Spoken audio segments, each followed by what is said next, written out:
Hello जी, कैसे हैं आप लोग। आ, ये क्वालिटी फूड सेफ्टी 101 है। मैंने कहा कुछ अपडेट कोविड के बारे में बात करते हैं आज, और डेल्टा वेरिएंट के बारे में कुछ बात करते हैं। पहले तो नंबर वन और सबसे इनकरेजिंग ख़बर यह है कि अब ऑलमोस्ट रोज़ाना पाकिस्तान में 9 लाख से ज़्यादा वैक्सीन्स हो रही हैं। लोगों ने बहुत एक पॉजिटिव रिस्पांस शो किया है गवर्नमेंट की जो एक ड्राइव चली है वैक्सीन के बारे में। सो ये बहुत इनकरेजिंग साइन है। जो लोग लगवा रहे हैं वैक्सीन उनका बहुत शुक्रिया, और जिन लोगों ने अभी नहीं लगवाई है प्लीज़ जाके लगवाएं वैक्सीन। मैं कुछ कोरोना वायरस के बारे में और डेल्टा वेरिएंट के बारे में कुछ आपको इन्फॉर्मेशन क्विक देना चाहूँगा, और इससे आपको अंदाज़ा होगा कि वैक्सीन इसके लिए क्यों ज़रूरी है। अच्छा जी, तो पहली चीज़ तो ये कोरोना वायरस क्या होता है। ये ग्रुप ऑफ वायरसेस हैं जो कि जनरली ह्यूमन बींग्स और एनिमल्स में होते हैं, पाए जाते हैं। कुछ केसेस में बहुत डेंजरस हो जाते हैं। अच्छा, सबसे पहली चीज़ तो ये कि ये याद रखें, ये कोरोना का पहला पेंडेमिक नहीं है या पहला केस नहीं है ये कोरोना का। आपने शायद पहले नाम सुना हो सार्स के नाम से, severe acute respiratory syndrome, SARS के नाम से आया था कुछ साल पहले। ये भी कोरोना वायरस की कसम थी। और इसी तरह से एक मर्स के नाम से आया था, मिडिल ईस्ट रेस्पिरेटरी सिंड्रोम, ये भी कोरोना वायरस की कसम थी। और अब ये कोविड-19 आया है, ये भी कोरोना वायरस है। अच्छा, जो सार्स और मर्स था ये छोटे एरिया, कम एरियाज़ में था, और इस तरह से पूरे दुनिया की पेंडेमिक नहीं बना था। लेकिन हाँ, ये छोटे हिस्से में था और काफ़ी ये डेंजरस वायरसेस थे। तो इससे ये पता चलता है ये कोविड का पहला अटैक नहीं है, कोरोना वायरस का पहला अटैक नहीं है। दूसरी चीज़ ये कि अब ये डेल्टा वेरिएंट क्या है। अच्छा, ये जो वायरसेस होते हैं इस टाइप की, जो सांस की बीमारी के जो वायरसेस ख़ास तौर पे होते हैं, चाहे वो नज़ले का वायरस हो या ये जैसे कोरोना के वायरसेस हैं, इनमें खुसूसियत होती है कि ये अपने आप को वक्त के साथ साथ तब्दील करते हैं। डेल्टा मतलब ये चौथा बड़ा वेरिएंट है इस वायरस का। इससे पहले जो अल्फ़ा था वो नंबर 1 था, फिर बीटा और दूसरे आए हैं, और भी डेल्टा है। ये इस लिहाज से काफ़ी डेंजरस है कि ये बहुत तेज़ी से फैलता है। हमेशा वायरस में दो चीज़ें बहुत इंपॉर्टेंट होती है किसी भी वायरस को समझने के लिए, कि वो कितनी स्पीड से फैलता है, और नंबर 2 वो कितना ख़तरनाक हो सकता है, या वो कितने डेंजरस असरात जिस्म पर डाल सकता है, या यानी कि क्या वो मार सकता है किसी को या किसी को वीक कर सकता है बहुत ज़्यादा। ये दो चीज़ें देखी जाती हैं। कुछ वायरसेस ऐसे होते हैं जो ट्रांसफ़र बहुत मुश्किल से होते हैं लेकिन बहुत डेंजरस होते हैं, जैसे कि हेपेटाइटिस बी वायरस है। बहुत कम केसेस हैं दुनिया में इसके, लेकिन जो केसेस हैं वो बहुत डेंजरस इस लिहाज से हैं कि उनका बचना बहुत मुश्किल है, इसका कोई इलाज नहीं है। कुछ वायरसेस हैं जो कि ट्रांसफ़र बहुत जल्दी होते हैं लेकिन उनसे लोग मरते नहीं हैं इतना, जैसे फ्लू वायरस है। आम फ्लू वायरस जो है बहुत आसानी से फ्लू का सीजन आता है, बहुत लोगों को हो जाता है, लेकिन वो किसी को मारता भी नहीं है, हमारी बॉडी उससे लड़ लेती है आराम से। अब ये डेल्टा वेरिएंट जो है वो ज़रा इस दरमियान की चीज़ है, ट्रांसफ़र भी जल्दी हो रहा है और इसके असरात भी काफ़ी अग्रेसिव हैं। ऐसा नहीं है कि ये जिसको लग जाएगा वो मर जाएगा, ऐसा नहीं है, लेकिन काफ़ी तकलीफ दह अमल है। अब इससे बचने का क्या ज़रिया है। इससे बचने का सिर्फ़ और सिर्फ एक ही नंबर 1 ज़रिया है, वो है वैक्सीनेशन।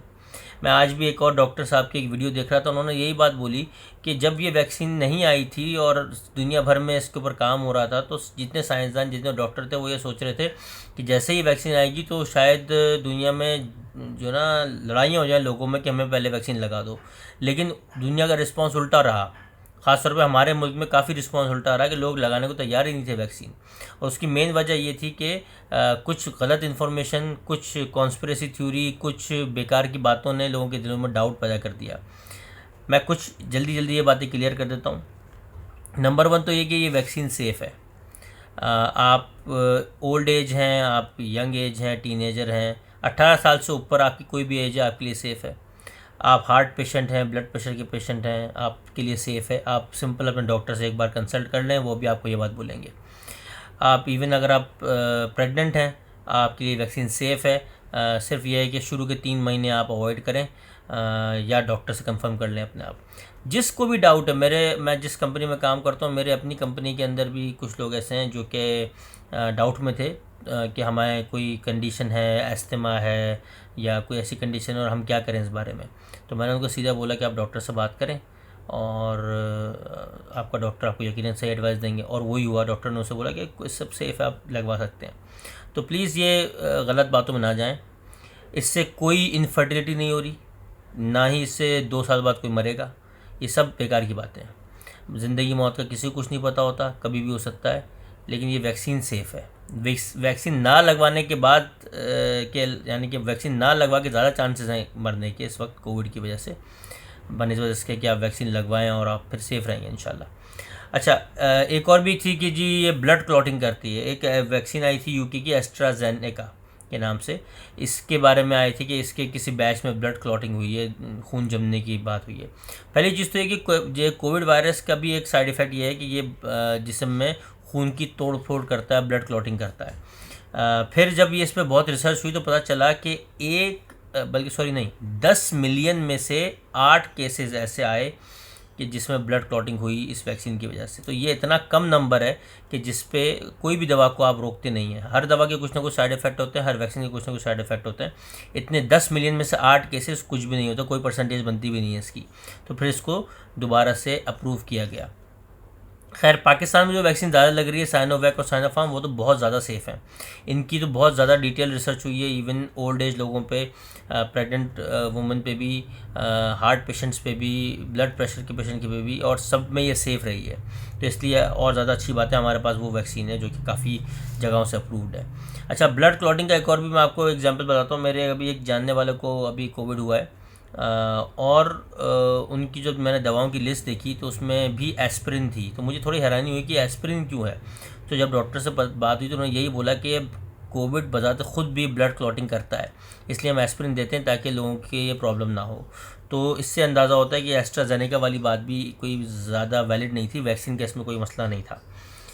अच्छा, डेल्टा वेरिएंट के बारे में एक और भी चीज़ याद रखने की है कि ये म्यूटेशन है, मतलब ये वायरस ने अपने आप को तब्दील कर लिया है। इसकी वजह से कभी कभार ये टेस्ट में भी नहीं आता। कभी कभार लोगों के टेस्ट नेगेटिव होते हैं लेकिन फिर भी उनको डेल्टा वेरिएंट लगा हुआ होता है, तो ये भी याद रखिएगा। अच्छा जी, तो बस डिस्कशन को रैप अप करता हूँ मैं। बहुत अच्छी न्यूज़ है कि पाकिस्तान में 9 लाख से ज़्यादा डेली वैक्सीन लग रही हैं। बहुत अच्छी बात है। जो लोग लगवा रहे हैं, बहुत बहुत शुक्रिया आपका। और जो नहीं लगवा पा रहे या नहीं लगवा रहे, प्लीज़ अपने डाउट्स को क्लियर कर लें। कोई मसला नहीं है वैक्सीन में, वैक्सीन लगवाएं। आपके लिए भी, आपकी फैमिली के लिए, आसपास के लोगों के लिए, सबके लिए फ़ायदा है इसमें। कोविड एक रियलिटी है, हमारी ज़िंदगी का हिस्सा बन गया है। चाहे वो डेल्टा वेरिएंट हो या कोई भी वेरिएंट हो, हर लिहाज से ये ख़तरनाक है। जिन लोगों को, जो लोग इससे गुजर चुके हैं, अगर आपको उनसे मिलना हो तो आपको बताएंगे कि इनसे रिकवर करने के बाद भी हफ्तों महीनों तक लोग कमज़ोरी फील करते हैं। सीढ़ियाँ चढ़ने में, ज़्यादा चलने में, ज़्यादा बोलने में उनकी सांस फूलने लग जाती है। तो इसके इतने ख़तरनाक असरात हैं, इसको हल्का ना लें। सिर्फ यही एक इलाज है कि वैक्सीन लगवाएं और प्रिकॉशंस लें, मास्क पहनें, सोशल गैदरिंग को अवॉइड करें और सेफ़ रहें। Thank you. आगे और इन्फॉर्मेशन कोविड के बारे में कुछ दिनों में और दूंगा मैं। See you in the next one.